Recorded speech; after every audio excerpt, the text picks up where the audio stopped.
едем в Мерида. И как же вы думаете, что же у нас сломалось на этот раз?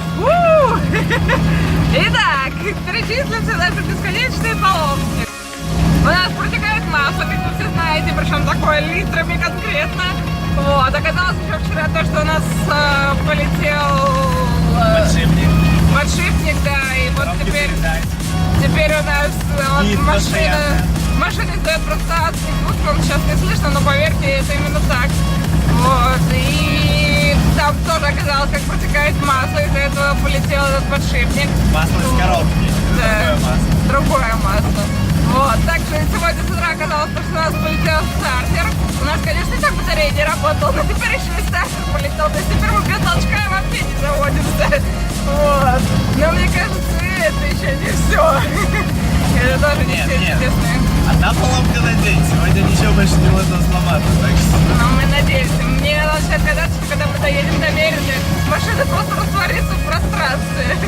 Но я думаю, что мы не сильно расстроимся. Вот, а еще у мужа рубашка из страха и ненависти в комби. Вот такие вот дела. Ну что ж, ребятки, у нас опять заклинило мотор, и за последние 2 дня нас уже тягает второй раз. Вот, в этот раз уже все посерьезнее, мы не отделались просто подшипником в кахе, поэтому мы теперь едем расклинивать мотор. Ну что ж, посмотрим, что будет. Ну что же, вот наш комби снова в пути, только на этот раз уже не самостоятельный. Все, мы дождались его окончательной гибели. И теперь вот нас лежит на другой машине. Ну, вам отсюда не видно, но, как видите, ведет собака. Вот. Собака-водитель. Водитель, смотри в окно. Сейчас урежемся. Вот такие дела.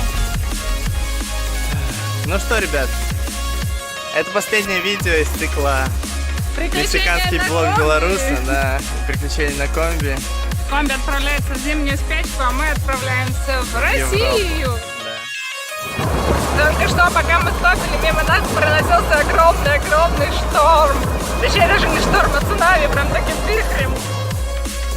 Нас кормят. Ну что же, привет, ребята, мы наконец-таки в самолете. Это было очень сложно.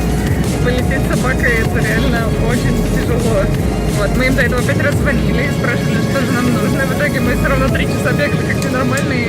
И в последнюю минуту буквально я умоляла их не закрывать. На Кантун на такси, чтобы купить клетку. В это время Наташа стояла в двери и не давала закрыть гейт. Вот, в общем, нам пришлось сделать еще кучу бумаг всяких. Вот, это было очень сложно, но все-таки реально в последнюю секунду мы ворвались, как обычно, в самолет, такие... Вот, и теперь кормят. Мы прилетели из Мексики, и за 1 день мы внезапно из Бельгии оказались, где вы думали? В Словакии. Да. Сейчас мы находимся, это говорят, вот эти 2 горы, это одна из них не видна за полицейским знаком. Это типа символ Словакии самый. Вот. Здесь очень холодно.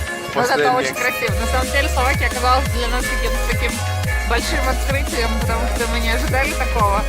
Теперь нам хочется скорее в Варшаву, чтобы не сдохнуть так холодно. Такие дела. Проехали за последние 2 дня уже сколько, Андрей? 8 стран смерти. Вот, 8 стран с Пышей. Так что, видите, путешествовать с собакой тоже можно, не только с котом. Вон Пыша пытается нагадить на польский забор. Вот, а у нас, собственно, осталась Варшава, и мы уже дома! Мы доехали до Бреста, купили билеты Брест-Минск. Мы едем на поезде! Мы решили катать Пышку на поезде. Вот она. Она собака, которая уже побывала на всех видах транспорта, даже на лодке плавала. Вот, а теперь мы едем до поезда. Нам осталось ехать 346 километров до Минска. И вечером мы будем дома.